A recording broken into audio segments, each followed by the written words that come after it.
Hello, I'm Trent Allen, a member of the Dole Institute Student Advisory Board. Welcome to the Dole Institute of Politics, and thank you for being with us. The Dole Student Advisory Board is composed of KU students committed to the bipartisan mission of the Dole Institute.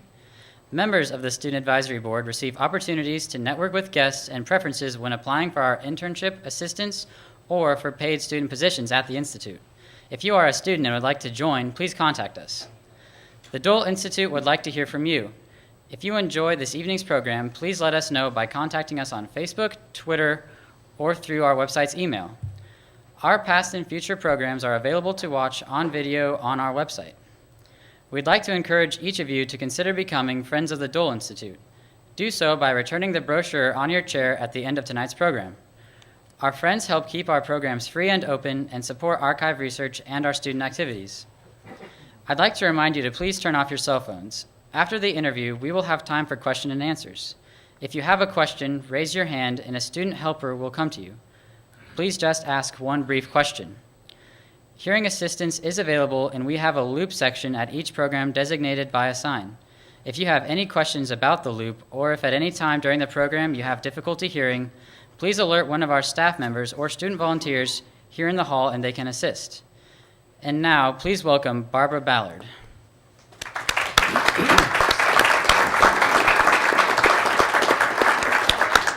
Thank you, Trent.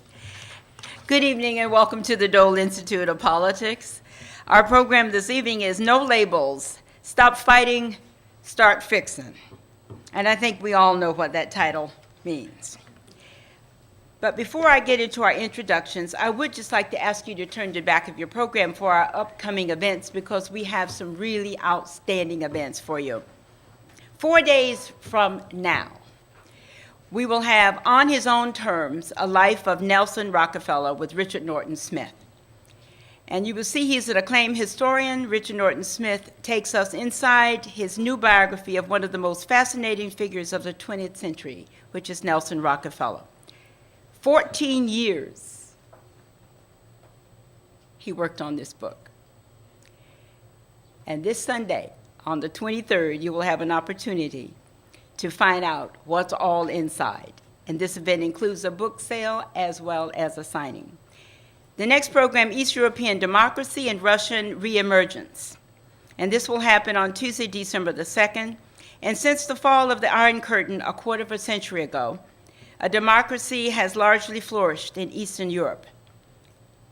We'd like you to come and hear more about the history and the update of the assessment and what's going on in recent Russian actions. And the last program, the Great American Wheat Harvest. And we know how important wheat is to our state of Kansas. But also many Americans take for granted the way our food supply comes to us daily. You think we can go to Hy-Vee, Dillon's, and any other store in America, whoever, and buy them. There's a lot more to it than just that.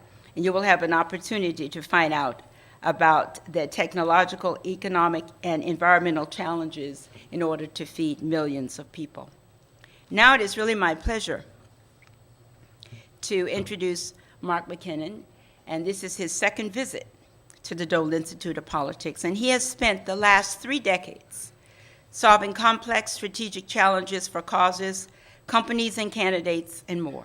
McKinnon helped to engineer 5 winning presidential primary and general election campaigns and has recently become a leading reformer by co-founding, co-chairing, and working with organizations like No Labels.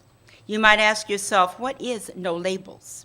No Labels aims to reach across the aisle to develop solutions to the nation's pressing problems, whether one is a Democrat, a Republican, an independent, or other. The organization is a growing movement that hopes to change the attitude in D.C. to foster better cooperation and problem solving. For 20 years, McKinnon was the owner and vice president and vice chair of Public Strategies. President George Bush appointed him to serve as a governor of the Broadcasting Board of Governors. Mark also is a frequent lecturer, and he lectures at the universities, including JFK School of Government at Harvard and the LBJ School of Public Affairs at the University of Texas in Austin.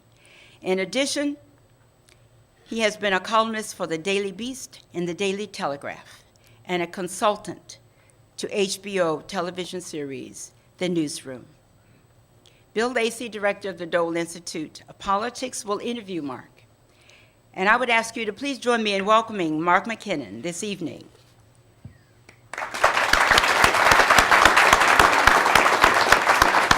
And a big thanks for coming.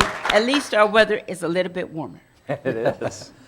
Yeah, a little bit warmer. Mark, it's great to see you. Thanks for coming and spending tonight with us. Let's talk with a little bit of personal background so people have a little bit of context, know you a little bit better. Tell us a little bit about your upbringing, your education, how you got interested in politics. Thanks. It's great to be here, great to be back again, and I'll talk a little bit more about that in a minute as I evolve my biography a bit here. I'm from Colorado, where I just came from 50 inches of snow in the mountains, and it is actually much warmer here. I grew up there. I ran away from home in the middle of high school and went to Nashville to be a musician. Spent about 5 years there knocking around, and had some great chapters. Ended up in Texas to play at the Kerrville Folk Festival in the mid-'70s. Discovered Austin, Texas, fell in love with Austin, Texas, the live music capital of the world, where I went and played live music for a few years. And at that point, I had a bit of wisdom to recognize the limits of my musical ability and realized that I was going to be the second act at a Holiday Inn when I was 50, and decided to go to Plan B. So I went to the University of Texas. I always loved to write, I always loved politics, got into journalism, started covering local politics. Then a local state senator ran for the United States Senate. I went to work as a volunteer in his campaign, and then I got the bug and got it bad, and spent the next 30 years in and around politics and campaigns. Okay. I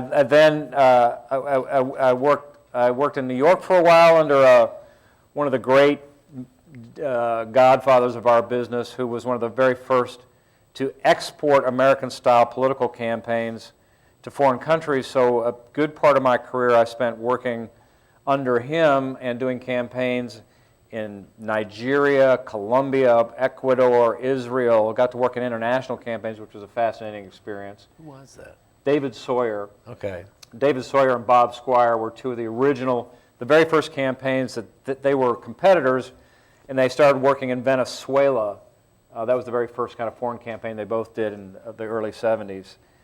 So that was fascinating to see how you translate what we do to foreign climes. I then went back to Texas and started my own firm.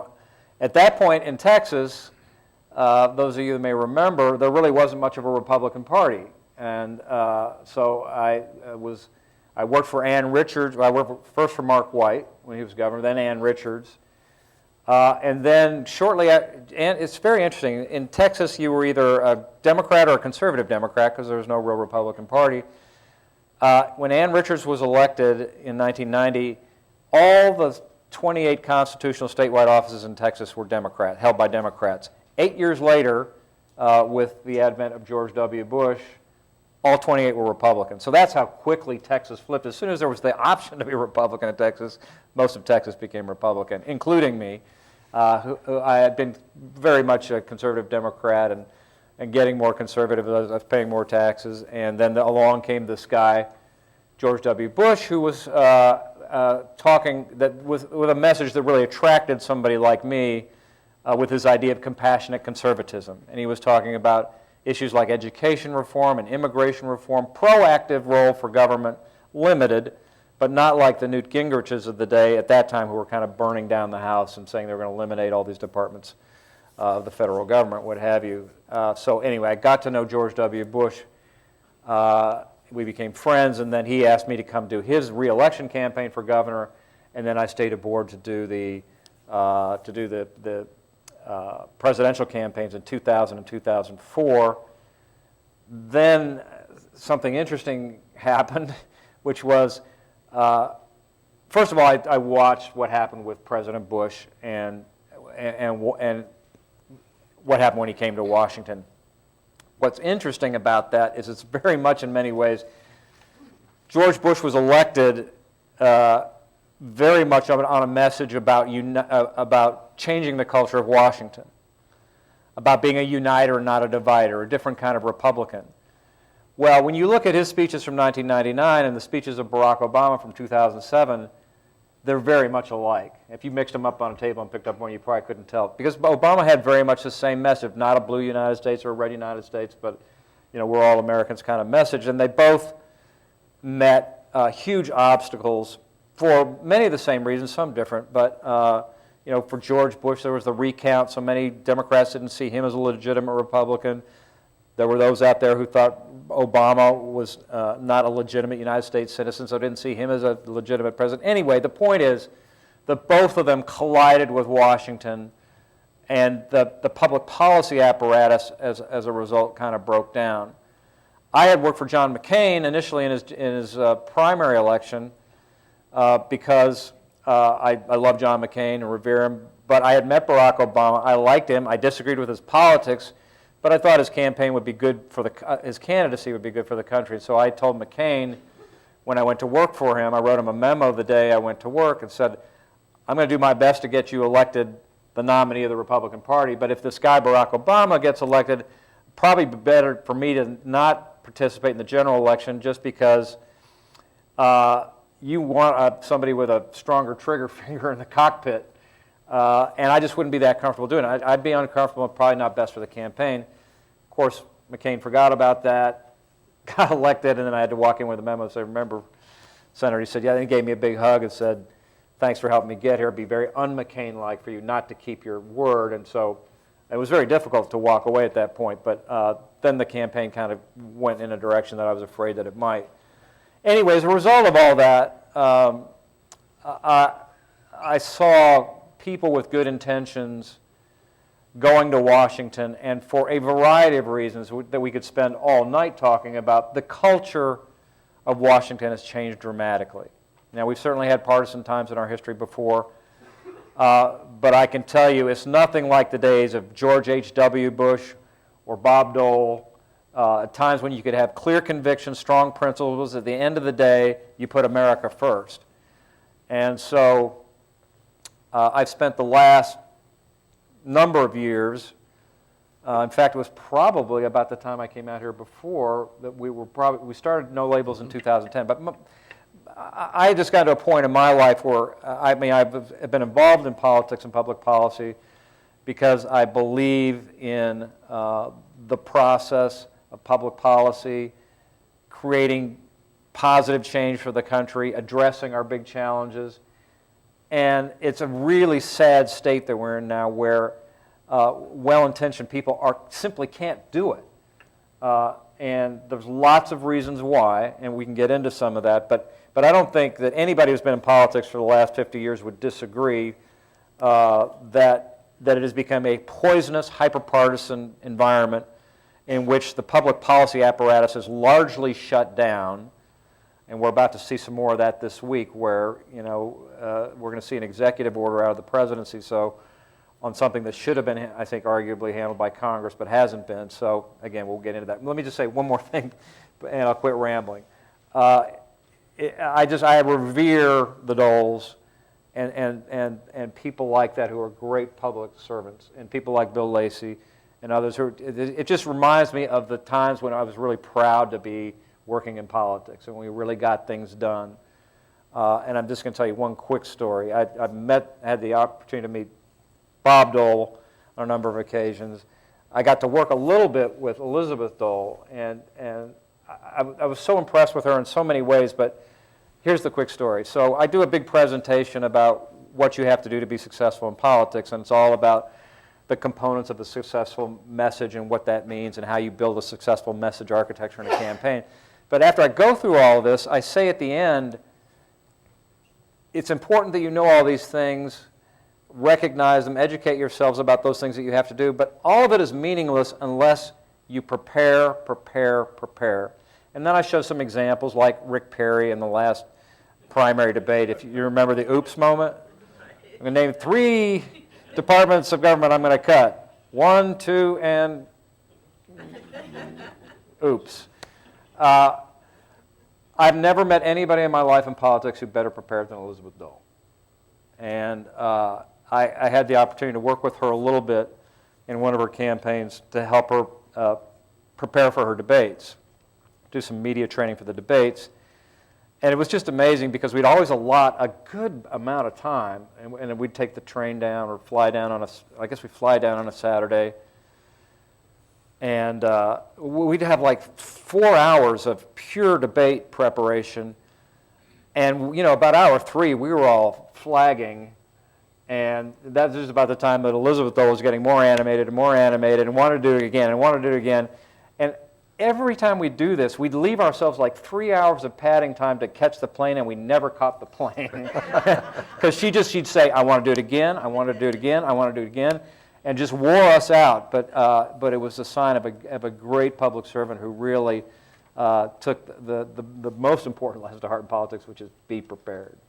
How did No Labels come about, Mark, and kind of what are the goals of No Labels? What are you trying to accomplish? Well, it's been a really interesting evolution, because it has been an evolution.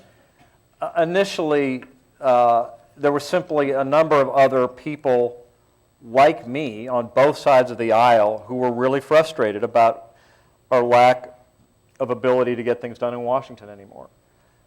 And so we just started talking, and we had some kindred spirits and realized that we were at a point in our lives where we didn't want to go do another campaign, but we wanted to do something to help heal the breach in American politics. And we recognize that there's a huge hunger, particularly outside of Washington, for Washington to work again. And so we wanted to figure out a way to start something and start an organization that could harness that energy and apply some pressure from outside Washington back into Washington to behave like more responsible adults. And so we started No Labels in 2010. And got immediate attraction and attention, again, particularly outside of Washington. There were power bases in Washington that felt threatened and still do about what we're doing.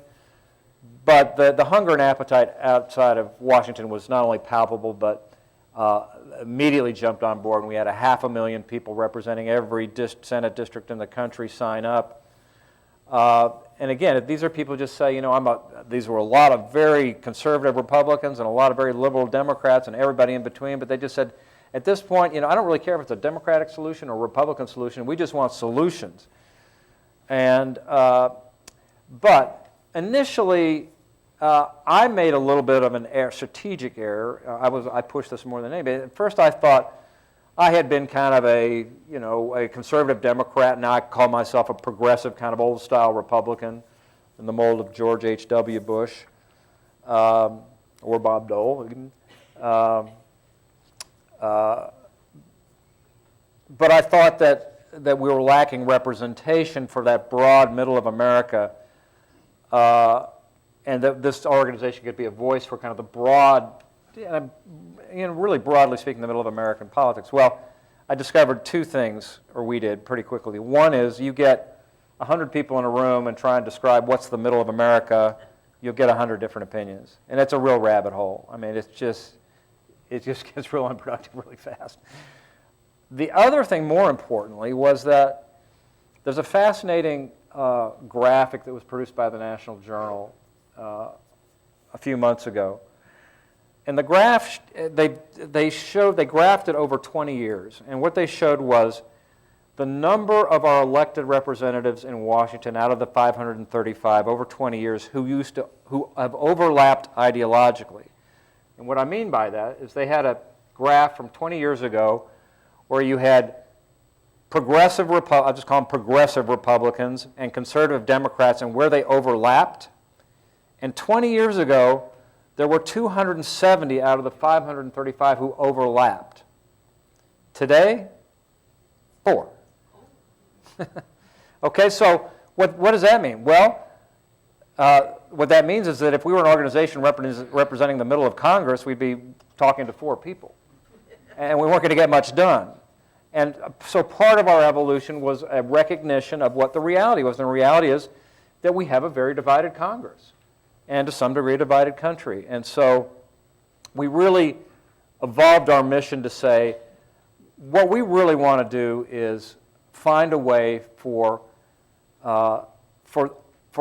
while they may not overlap ideologically, we have to get these fighting factions to work together. So we're going to represent everybody from the Tea Party to MoveOn.org. We're going to represent the entire political spectrum, and our job is going to be to see if we can facilitate getting those differing factions, people who disagree, into a room and find out and start rebuilding trust, first of all. Senator Joe Manchin, who was our co-chair, said he's a Democratic senator from West Virginia, said he'd been in the Senate for 2 years and never had a meeting with a Republican. Never any had a formal meeting with a Republican. So we said, well, let's see if we can just get them in the same room. That's how low the bar was. Let's just get them in the same room. And that's how, so we started off saying, let's see if we can start what we call the Problem Solvers Caucus or Coalition. And our goal was to see if we could get 50 members of Congress, half Republicans, half Democrats, to be part of this coalition. They just work together and see what we could do. When we announced it, we had 20. The leadership in both parties patted us on the head and said, come back when you have 70, assuming we'd never get to 70, because 70 is a huge block and a significant block. And then within a year, we were at 94. Half Democrats, half Republicans, exceeded all expectations. But it was just a sign of how much they wanted some progress as well, and we're getting that demand from their constituents. And so they got in a room, and it was amazing what happened. First of all, they understood that they actually liked each other. It was like they said, my gosh, you have some of the same ambitions that I do, some of the same values, care about the same things. We have different ideas about how to achieve some of these things, but really fundamentally, and they quit questioning each other's motives. That's where things get really, really break down. And it's so much easier to demonize people in the other party if you don't know them. Back in the old days, they all used to get together and they'd drinks at night. And none of that goes on anymore. So we started facilitating that. And so we've, and we moved from, I can keep going for as long as you like. Okay, so not only did they get together, they also found that it became really productive. We wanted to meet once a month at first. They, on their own, decided they liked it so much they started having weekly meetings. They wrote, within a matter of 3 months, they'd written 17 pieces of legislation. They came with we all worked together and came up with an idea called no budget, no pay, which means if the Congress doesn't write their budgets on time, they don't get paid. That's their primary job, to write a budget. And as you may know, until no budget, no pay idea, the Senate hadn't passed a budget since the introduction of the iPad, until just last year. And so, but the no budget, no pay idea became the solution to the last debt ceiling crisis that helped produce a budget that got us through that. So we've come up with a bunch of ideas like that are on the website, nolabels.org. We start off with a bunch of, I can just call them process issues. They're not heavily charged ideological issues where we know there'd be tension and friction. So we started with low-hanging fruit to get them used to working together. And the idea is that once you do that, you can start building trust and start tackling some of the bigger issues. Now, the latest thing that we're doing is that John Huntsman, former Republican governor from Utah, is another co-chair, along now with Senator Joe Lieberman. And he has worked as an ambassador to several foreign countries, including China. And about a year ago, he was observing that he lived in 4 countries, and 3 of the countries in which he lived, there was what he called a national strategic agenda, or call it whatever you want, a business plan for the country. There was a 15-year plan or a 20-year plan or some kind of just long-range plan where you establish some basic goals about where you wanted the country to be. He said, except for one, the United States. And that's kind of a shake your head moment as you sit back and reflect on that. We don't even have goals that we agree on. And so it's no wonder we have the paralysis that we have in Washington. I mean, you can disagree about how to get to the goals, But if you don't even have simple goals that you can agree on about where you're going, I liken it to 4 people jumping in a car and nobody telling each other where they're going. And you trade off drivers every hour. One goes north, one goes south, one goes east, one goes west, and you end up in exactly the same place. So there's no roadmap. And so what we're spending a good deal of our time over the next couple of years is advocating for this process of a national plan. And we're spending a lot of time in Iowa, a lot of time in New Hampshire. And what we're suggesting is that there be a process to identify what the goals are. We've proposed 4 that we think are really simple, pretty hard to disagree with, goals that you can get buy-in from both sides. And again, we recognize that there'll be great disagreement about how to achieve these goals, what the public policy prescriptions are to reach them. But here are the 4 starting point goals we start with. Create 25 million new jobs over the next 10 years. Secure Medicare and Social Security for another 75 years. Balance the budget by 2030. Make America energy secure by 2024. So there was a particular way we kind of came up with those, but those are very broad, very simple. I think not a lot of disagreement about those, but that's the kind of thing we're saying. If we could just get buy-in for these kinds of things, then we can start having a real debate about how to get there. And the idea is that if we can socialize this during the next presidential race, hopefully we'll get nominees elected who've bought into the process to say they believe, not necessarily in these goals, but just the process of establishing some long-term goals for the country, and that process would begin with the election of our next president. One of the things you talked about, Mark, is getting members of Congress to talk to each other. What are some of the other possible fixes to deal with the hyper-partisanship and the polarization we see in D.C. today? Well, there are a number of electoral fixes that are being proposed and talked about and experimented with in some states. So I said before that there were lots of contributors to the environment that we have, which include, I would say, the evolution of the internet, cable TV, talk radio, Citizens United ruling from the Supreme Court, which has produced a lot more money being spent on campaigns, often undisclosed and anonymous, which in my opinion has repercussions on the system and adds to part of what that does is it funds interests that don't necessarily reflect a majority that can raise a lot of money. It makes it seem like it's a majority, putting enormous pressure on our elected officials. And this goes to my next point, which is we've had this evolution of redistricting, which is the process by which legislatures, mostly every 10 years, amend and carve out the districts that are represented by members of Congress. What's happened over the years is we went from a system in which most members of Congress, to some degree, lived in districts that were a pretty good blend of Democrats and Republicans. Well, what happened is over the years, every 10 years, they would talk to go back to their state senators and state reps who were creating the new maps and say, hey, buddy, my old pal, State Senator X, throw in a few more Republicans in that district so it's not as hard for me to get reelected. And same thing happens on the other side. And so what happens now is you end up with these districts on both sides that don't really reflect America, but reflect, they draw these districts that are, my district in Austin, Texas, I was shocked when I got a mailer from a guy that I know who lives in Dallas. And I said, I got this mailer from you. He said, yeah, I'm your congressman now. I said, what? Wait a minute. How could that be possible? You live in Dallas, which is, it's hundreds of miles away. And so we've created a system in which our representatives no longer have to go to the general population to be elected.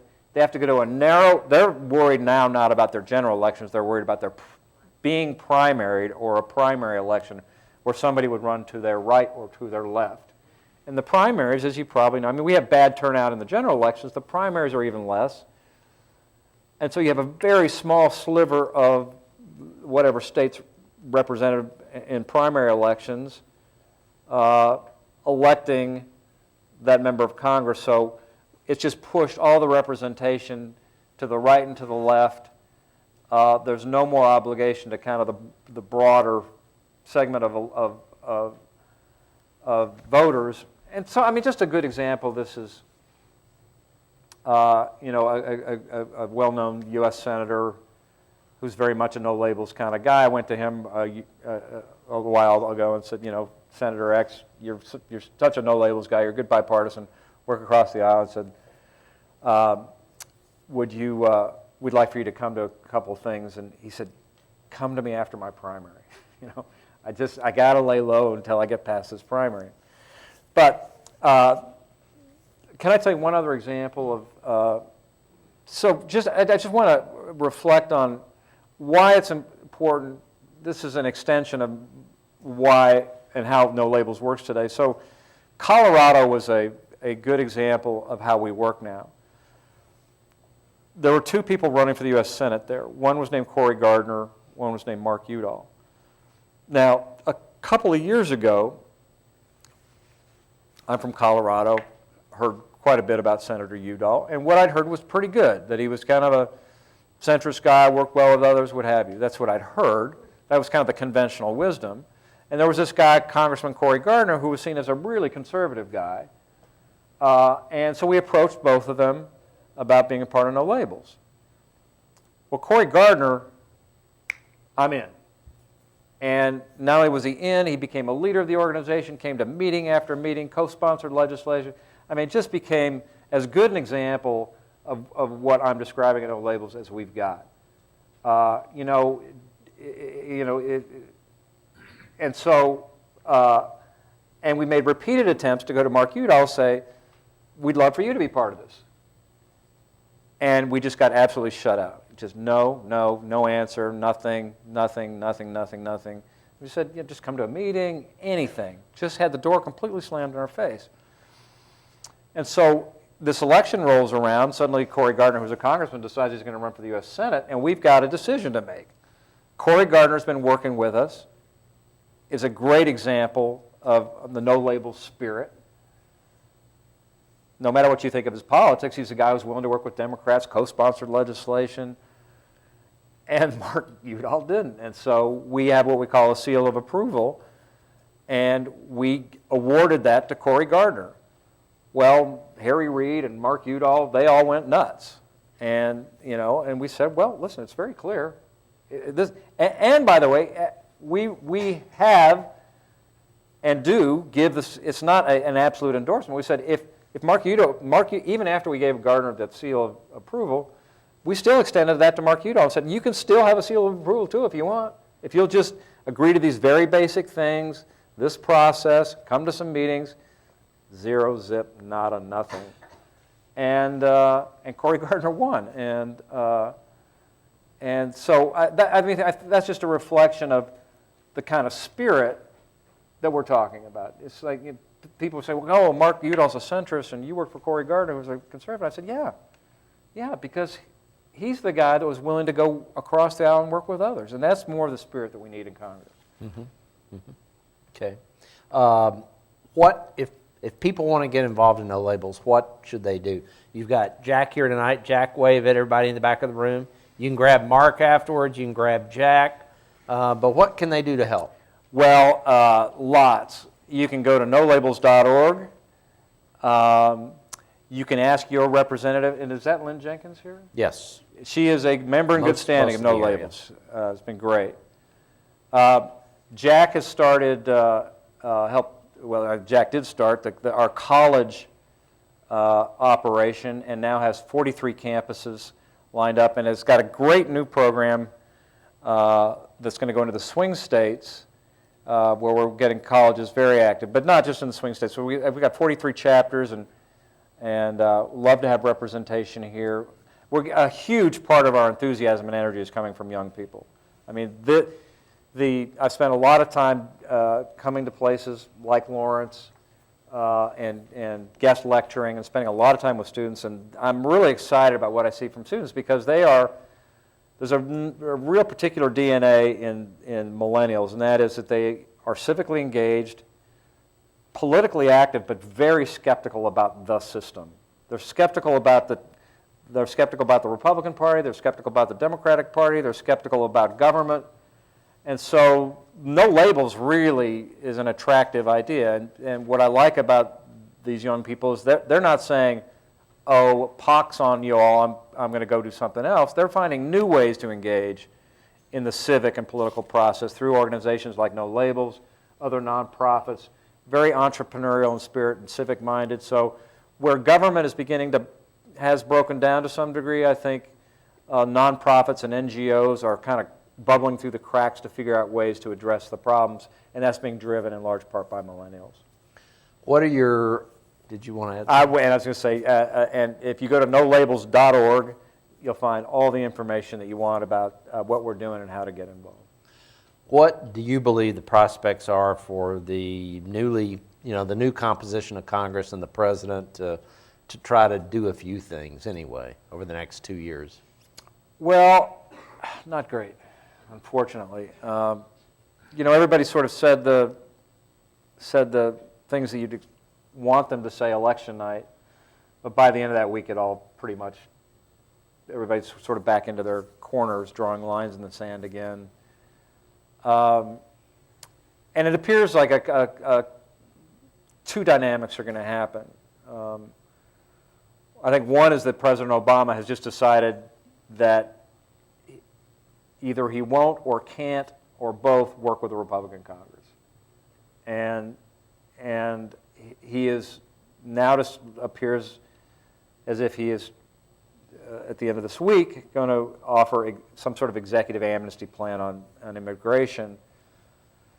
Now, I happen to have a pretty progressive notion about immigration reform. It's one of the things that first attracted me to then Governor Bush.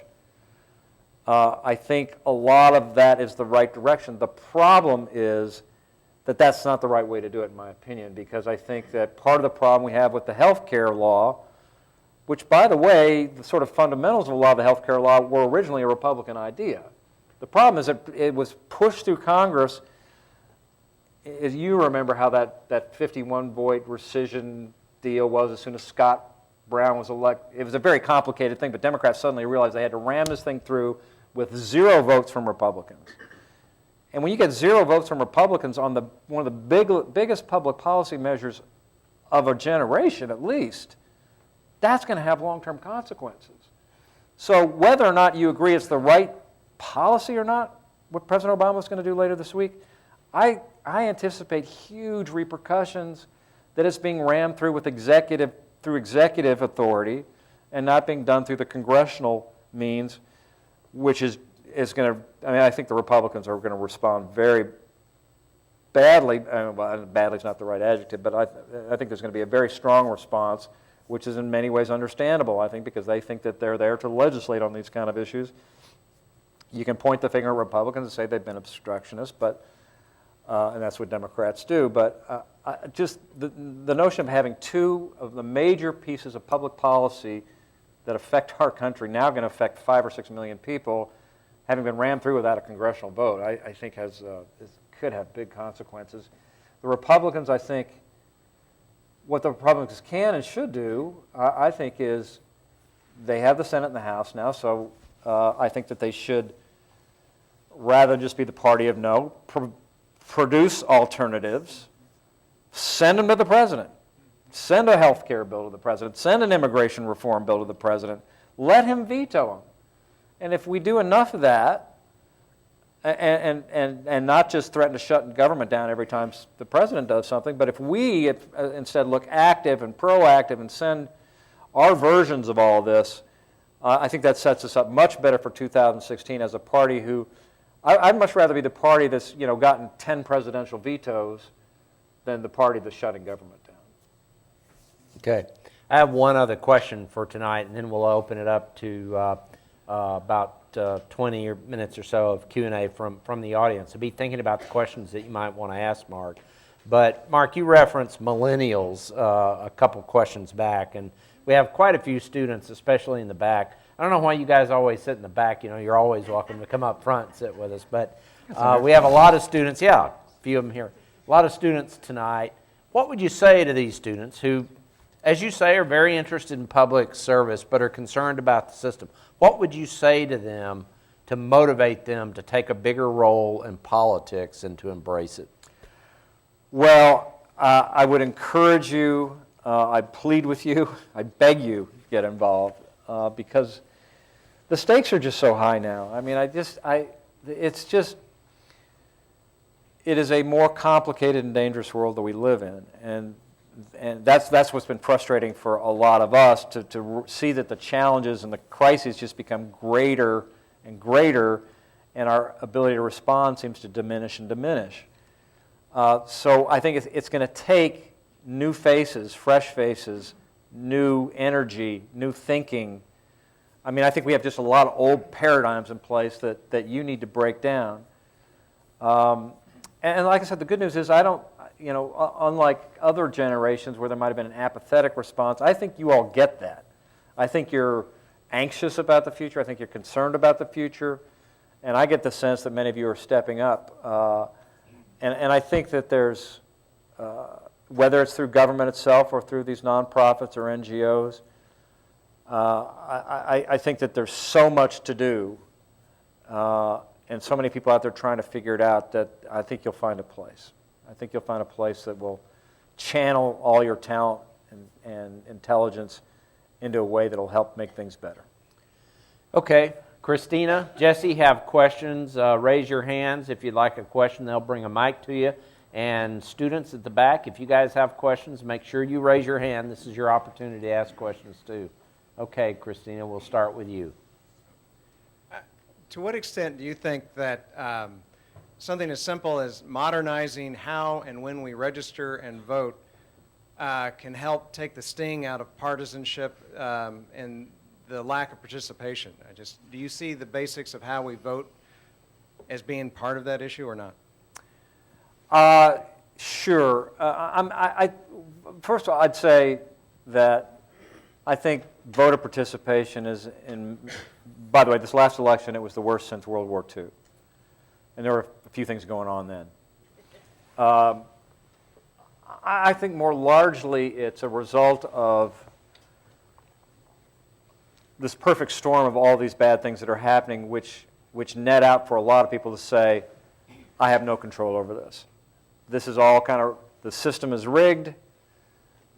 Powerful special interests have more power than they ever did before. Corporations, unions, whatever. My vote doesn't count. It won't matter. It's all kind of manifest destiny beyond my control. However, because of that, I think that we should do everything possible to make voting easier, last longer. I mean, first of all, I'm of the opinion that voter fraud is the biggest non-issue ever. I mean, there's like 10 examples of voter fraud. It's just a ridiculous expenditure of time and energy wasted over something that is not really happening.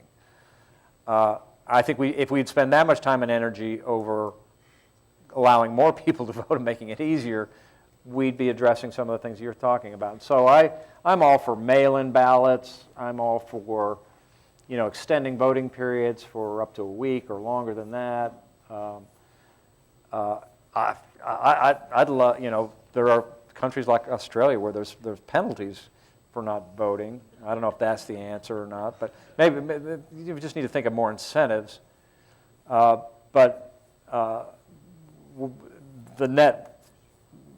net thought is just simply that we should do anything and everything we can to make it easier, not harder. Okay, we have a question here. Hi. I was just wondering if you think there's any chance for, and if there was a Warren Sanders. Can you make sure that microphone's on, Jesse? It is. Okay. If you think there's any chance for a Warren Sanders ticket, and it did actually happen, what sort of likelihood it would have? Warren Sanders? Yeah. Elizabeth Warren? Oh, Warren. Bernie I Sanders, thought you were talking yeah. about somebody named Warren Sanders. Warren Sanders. So Elizabeth Warren and Bernie Sanders.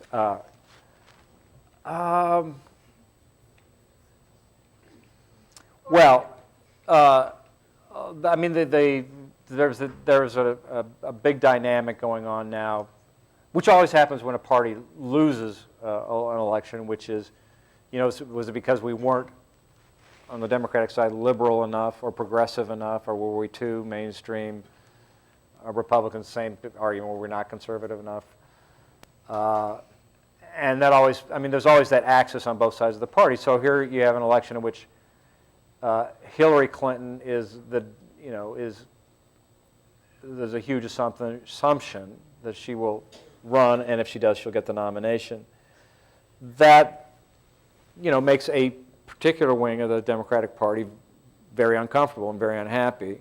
And they have an absolute messianic heroine in Elizabeth Warren, who really reflects that ideology and that energy, and has become a remarkably great speaker. Of all the things that she wasn't like a great speaker. Now she's like a great stump speaker, and she's really tapping into that energy. And I would say the dynamics are such that it's, I think it'd be very difficult for Warren to run, just because of sort of the obvious dynamics of what she said, and there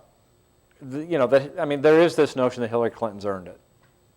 Whether you agree with that or not, I think a lot of people do think that. There's a lot of people who supported Obama over Clinton and feel a little bit guilty about that, and now they're kind of right? Now they're saying they're making up for that now. I'm for Hillary, and I'm in early. I'm all there. A lot of people kind of genuflecting and trying to make up for it. So, on the other hand, I think that energy, particularly after these elections, is just going to get hot. And Bernie Sanders is probably going to run. This is a great election for somebody who has nothing to lose to run. Really. In the Democratic side, all you're going to do is get a ton of attention, because nobody likes a static story, right? The reporters want to write that there's something happening over on the Democratic side.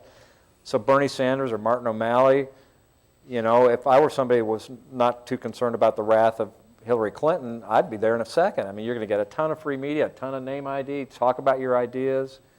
Even if you're kind of a single issue candidate, it's an opportunity to get your issue out there. There's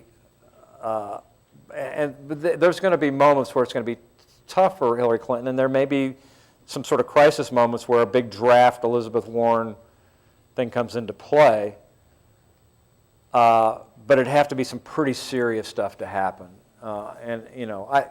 She's well set up for 2020 if she just kind of plays her cards right and doesn't overplay it. And I think right now she's playing it pretty smartly.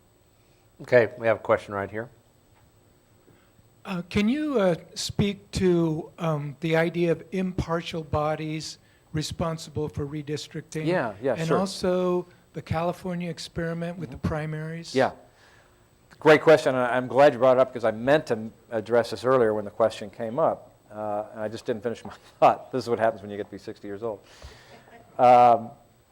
So I was talking about electoral changes and there being some interesting laboratories. I got into my whole thing about redistricting. What I meant to say was there are some interesting measures to address those problems, especially California, which is doing all sorts of things, including a different kind of redistricting, which is not based on legislators redistricting, but they have a commission, I think it is, of nonpartisan, or is it a judicial commission or is it nonpartisan?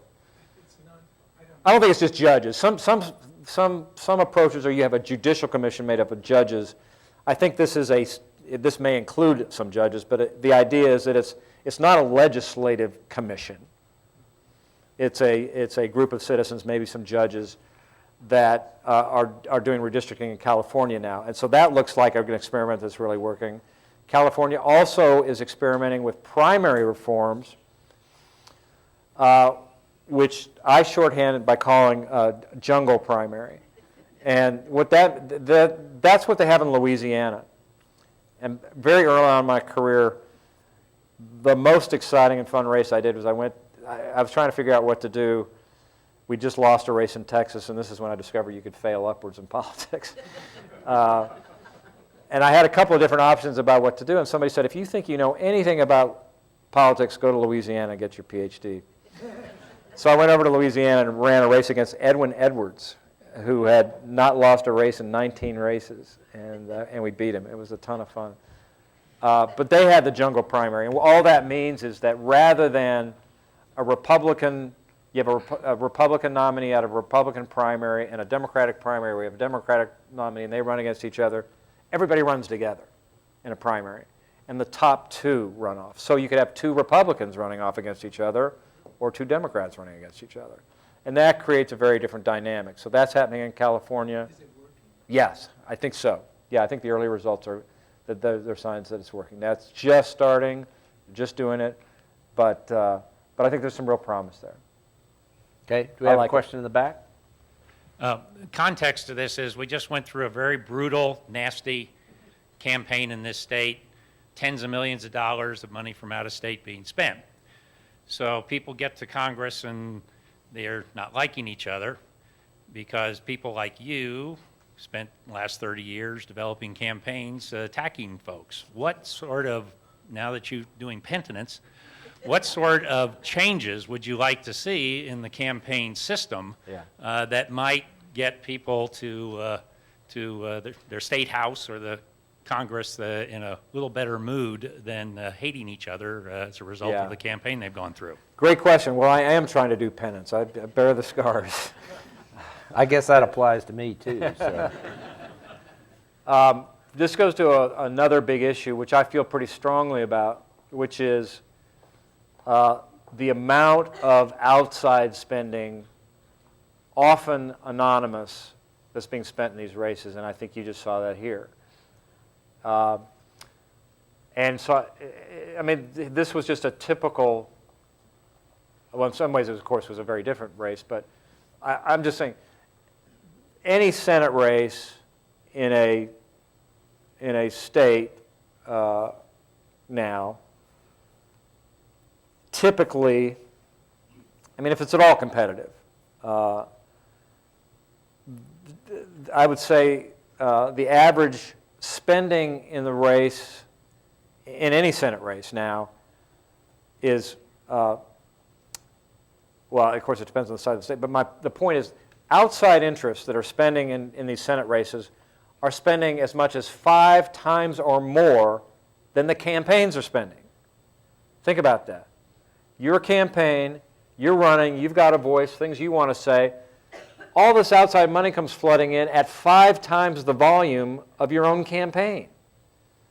What that means is that the campaign suddenly becomes less about candidate X and candidate Y as it is between the Chamber of Commerce and the public unions, or whatever interests are spending their money. Now, just an example of how this works. So there was a hotly contested Republican Senate primary in Kentucky this year. And, I'm sorry, Georgia.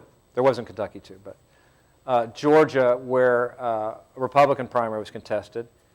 There was a guy named Jack Kingston running, who was a member of Congress, against a guy named David Perdue. Weeks before the election, and Kingston was up by about 10 points, going with just a couple of weeks left. Suddenly, out of nowhere, $2 million got dropped on Kingston's head. $2 million in Georgia, like in Kansas. You can buy a lot of television with $2 million. All negative on Kingston. To this day, nobody knows where that money came from or who paid for it. But Perdue won. Okay? What that means is somebody bought a senator for $2 million. You know, somebody was able to go in and buy a Senate seat for $2 million without anybody knowing who they were. That's a little uncomfortable to me. You know, and I think that when voters see that kind of thing, then they say, well, you know, why should I go vote when this sort of thing is happening? So I'm spending a lot of my time these days, not just on No Labels, but some other activities. One's called CounterPAC, where we're trying to facilitate spending limits in campaigns, and also to facilitate what we call people's pledges, where we're going to go to campaigns and candidates early on and try and facilitate agreements, which have been done before, where the campaigns either agree to eliminate all outside spending so that just the campaigns raise and spend their own money, or at the very least, they eliminate anonymous secret funding. And so I'm actually going to be spending a lot of my time the next 2 years trying to get those kind of pledges out of campaigns and candidates. That's one way of trying to do it. There's other legislative things that are going on that we're working on to try and... The ironic thing about Citizens United, which allowed for unlimited corporate and individual spending, is that in the decision itself, it anticipates full disclosure. They're saying it's okay if we have all the spending just as long as we know where the money's coming from. And yet 2 years later, we have no disclosure. Let me follow up with a question, Mark. Do you think that the parties ought to be restored to their once stronger place in terms of spending money on behalf of candidates? That was kind of taken away from them by that's a great, McCain-Feingold. Yeah, that's a great question, and I would say yes. I would, this was arguably a flaw in McCain-Feingold, is that it took money and power away from the parties, which is certainly a better alternative than money and power to these dark outside groups. I'd much rather have the party and the money with the parties, the power and the money with the parties. Okay, we have a question right here. I just recently heard that Nebraska is not only unicameral, which I have known, but that they're also nonpartisan. Do they have anything to teach or share the no labels idea, and how does it fit with Bill's last idea about money going to the party? How does it work there if that's an accurate fact? I think it's unicameral. I don't think it's nonpartisan. I think they have a unicameral Senate and House, but people are elected by party there. At the state level. Yeah, I think it works pretty well. I think it's a pretty unique situation. We're going into some states that seem to have a pretty good history of working together, and the places where we're focusing our attention and energy are early primary states. Iowa's a good example, where they kind of have a long history of being sometime Republican, sometime Democratic, but they work pretty well at the state level. So we realize that that's important to kind of bring it from the bottom up. So we're spending a lot more time looking at places like Iowa. And I'll look, to be honest with you, I don't know that much about Nebraska, but I'll look into it. Okay, do we have a question back here? You mentioned the redistricting is one of the problems that's led to where we are. And you've alluded to it, that the states is where it has to happen. And Louisiana and California are both examples that are trying to do something about it. What's involved, and what happens in those states that make them want to change? They have a history of in some states they have initiative and referendum where they can take these things to statewide ballot.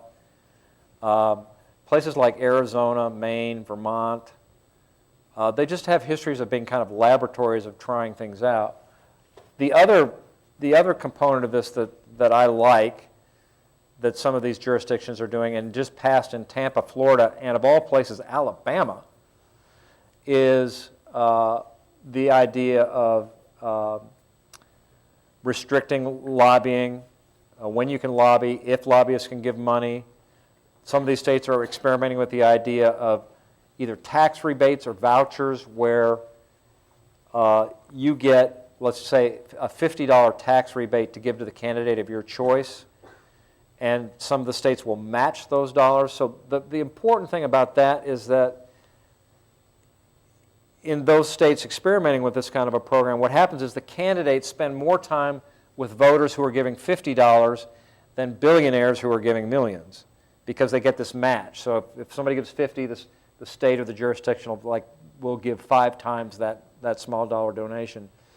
So I think the real issue here is that the system, the way it's designed now, forces our elected representatives to kneel and genuflect and beg money from huge moneyed interests,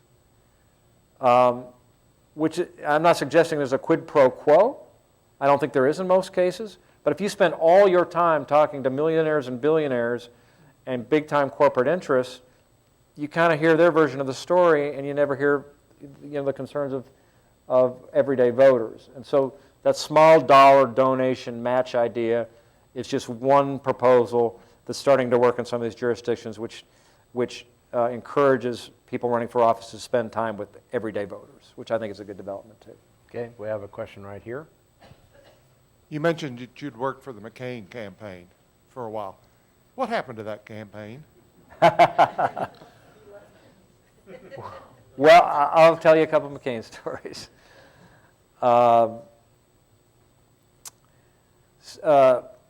The first thing that happened was, I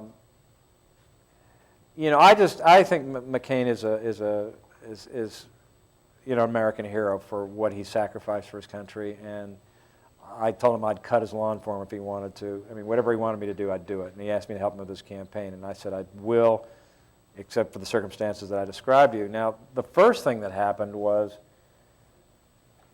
that, I don't know if you remember this, but he was kind of the odds-on favorite, built this kind of, campaign of inevitability, and then it completely melted down. And the reason that it melted down was immigration, which, this is 2007, when it first really popped up, and McCain was very sort of progressive and thoughtful about it, and just got, the Tea Party went crazy. I spent a lot of time around Texas congressmen on this issue, and they went, I just got such earfuls about McCain and immigration. And what happens, the campaign melted down, and melted down to the extent that everybody disappeared, like the staff. It was like me and one other guy left. And we just said, you know what, we're not giving up. In my view, I didn't think there was any way that McCain could get the nomination at that point, but I just wanted, metaphorically, for the guy to get his medals back, just kind of regain his honor, because it was so humiliating what happened. And so me and just a handful of others went to work as volunteers. We didn't get paid. And then we moved to New Hampshire and just slogged through New Hampshire and just lived up there for months.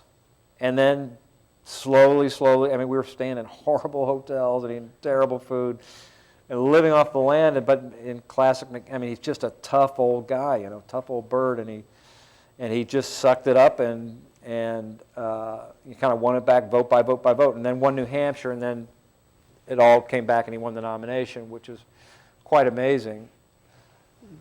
Then I left the campaign, and I'll just tell you the other part of my story about that, which is I got asked to do two other things with the campaign, and I loved all these guys and McCain, so I felt a little bit guilty about having to leave in the first place. So I was looking, within my sort of code that I said I wouldn't go to work and attack this guy and what have you. I said, I first got a call and said, would you help Cindy McCain with her convention speech? And I said, sure, I'm happy to do that, as long as we're not attacking. If it's like her vision or, talking about Senator McCain, I'm glad to do that.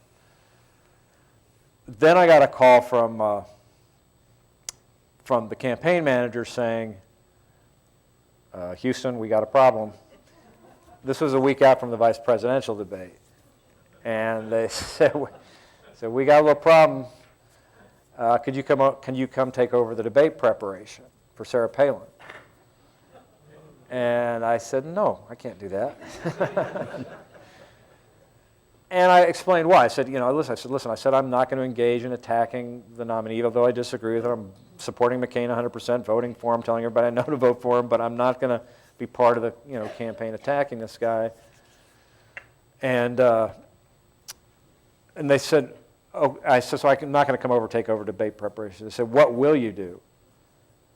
I said, okay, I'll come down for the first night, for one night, and I'll just kind of do debate 101, which means I'll talk about kind of the principles of debating, strategy, kind of, simple, straightforward fundamentals of debate practices and tactics. I won't get into specifics about, what you're going to say about this guy, but I'll give you some sort of general things about what you do to execute a successful debate. So I get down there and down to Arizona, and where we were doing the debate preparation at McCain's place, and we're waiting around. Sarah Palin arrives with her posse of family and folks, and she gets right in my face, and she's quite compelling in person. I mean, she's got a big personality, and she was it's like, wow, she's like, right here, what are we doing? What are we doing? And really, come on, let's go. And so we went off into the debate preparation room, and we had a little kind of a mock setup with her and somebody else, and somebody asking questions, and within about 60 seconds, it turned into a complete train wreck, and it was really bad, and it was clear to everybody in the room it was bad. She couldn't answer the question. She wasn't prepared. I talked about preparation before, Elizabeth Dole. This was not Elizabeth Dole, okay? And it was really unproductive because she didn't know any answers, and she'd get halfway through a question and kind of stumble, and it was real uncomfortable because everybody in the room knew this was really a bad situation, and that she was going to be on the national stage like 6 days later, and that this could be an enormously, it was going to be a train wreck. And so this all kind of happened. Everyone was real comfortable. Everybody left the room and went out into the night, including me, and then we're all standing out there, and they're like, McKinnon, you're supposed to fix this. And we realized we'd left Sarah Palin in there all by herself. And so they sent me back in, and so then the next half hour was a very interesting half hour or so, because I saw two sides of Sarah Palin that were incredibly different. The first side I saw was the side that nobody sees or had seen much of at that point, or I don't think I'd really seen much publicly, certainly, or even in the campaign, which was somebody who was completely broken down. I mean, she was crying, she was distraught, she was humiliated, she was really worried that it was going to be all on her shoulders at that debate, that she would not do well, that it would cost McCain the presidency, and that there'd be greater long-term consequences of not winning the presidency. In other words, she realized that she had a big moment coming up in about 6 days, which could kill the entire campaign. And so I did. So I saw that incredibly vulnerable side of Sarah Palin, which you don't see much of. And then I just did what you're supposed to do in a debate and debate preparation, which is you build somebody's confidence. I mean, debate preparation is all about building confidence, because you can never. The tough thing about debates is that candidates always worry about the question that they don't know, and there's almost always going to be something you don't know. So you got to get people to focus on what they do know and get them confident about that. And so I had watched tapes of her debating when she ran for governor in Alaska, and she was actually terrific. And she took on the establishment in Alaska, people who'd been in office a long time, and she was just a one-term mayor of Wasilla, taking on the big boys. And killed it. And so I said, listen, I've reviewed the tapes. This is something you can do. You've done it before. It's a little bigger stage, a little brighter spotlight, a few more people watching, but it's the same drill. And what that means is let's get back to kind of the fundamentals. What do you believe in? What are your kind of core principles? And so we kind of got back to that and talking about being an outsider, being a maverick, talking about her energy stuff. Just got her talking about things that she was comfortable with. And and the more we did that, kind of see her sit up in the chair. Next thing you know, she's on her feet. Next thing you know, she's pacing. Next thing you know, she's kind of doing a little of this. And so, by the time I walked out of the room, she was like, "We're going to do this. We're going to get him. We're going to go. We're going to do it." And I left out of there going, "Yeah, sure." I really left quite skeptical, but I did leave her in a place where she at least thought she could take it on. And so I left, and then they prepared, a lot over the next 5 days. But I honestly turned on the debate that night expecting to see a train wreck, and to her credit, she had really worked hard over those days, and if you recall, she did really well. And debates are not like college debates where you score them on points. It's a lot about expectations, and admittedly, her expectations were low, and Biden's were high. But she came off at least saying that she held her own, and so she got through it. So that was just a good example of a debate situation, how those dynamics kind of play out. Okay, we're going to take 2 more questions. We have one in the back. You seem to really stress that you wanted students and young people like myself to be getting involved, but once we're like crossing the line, okay, I'm involved now, where would you like us to be spending our resources? Should we be pursuing like a national scene kind of thing? Should we focus more on states? Should we care more about like our local city kind of situation? Where would you think that like young people could be best for America right now? Good question. Well, that is a good question. My advice to any of you who are thinking about public policy or politics or government is to the unique thing about a lot of what we do is that there's not like a traditional pathway. In other words, it's not like you're going into accounting and you go to one of the big accounting firms and there's a clear track and you intern for a while and then you're a fellow for a while and then you're a junior account executive for years and then there's just a real obvious track. The world that I come from is not like that, and that creates its own challenges but its own advantages as well. So the way it's worked for me and the way it's worked for a lot of people that I've talked to is I just say this. I say, do some thinking about what you really care about.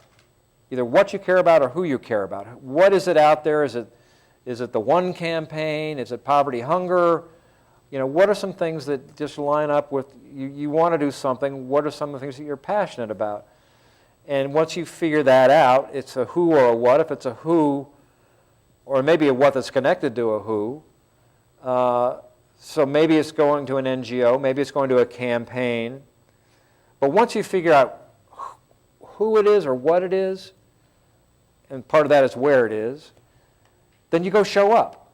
And that's what I did. I've got lots of stories of people who work for me. I just said, there's a woman who worked for me. I said, she wanted to work in campaigns. So I went to a little campaign workshop. She was my assistant. I said, you're better than being my assistant.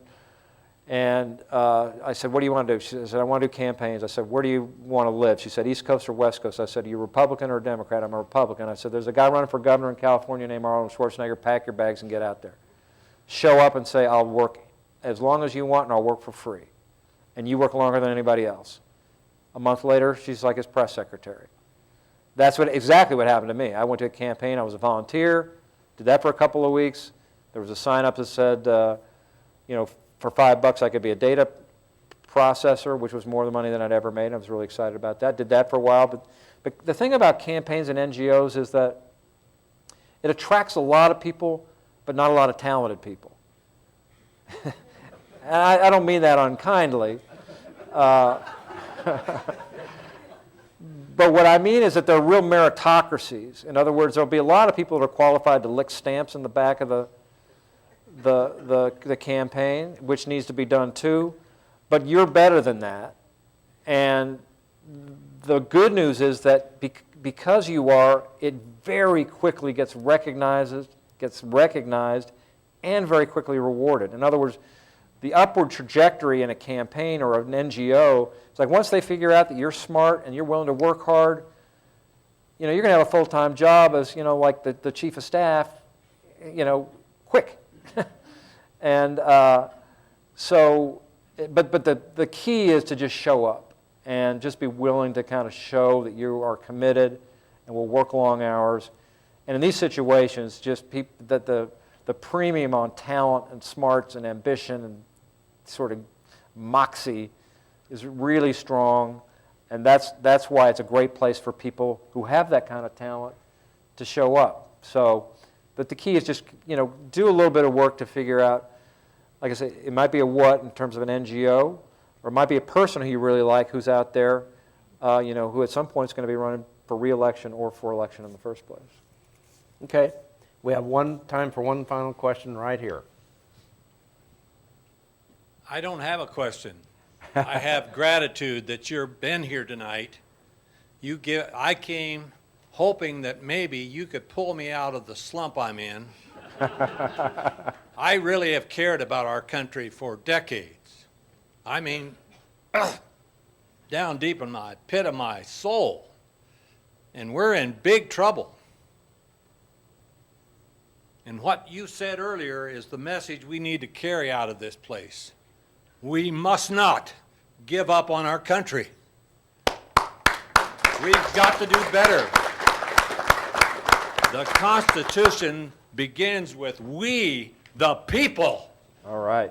And to hell with these corporations trying to dictate everything in every state of the United States. All right. We got to get that decision in the Supreme Court turned around, and soon.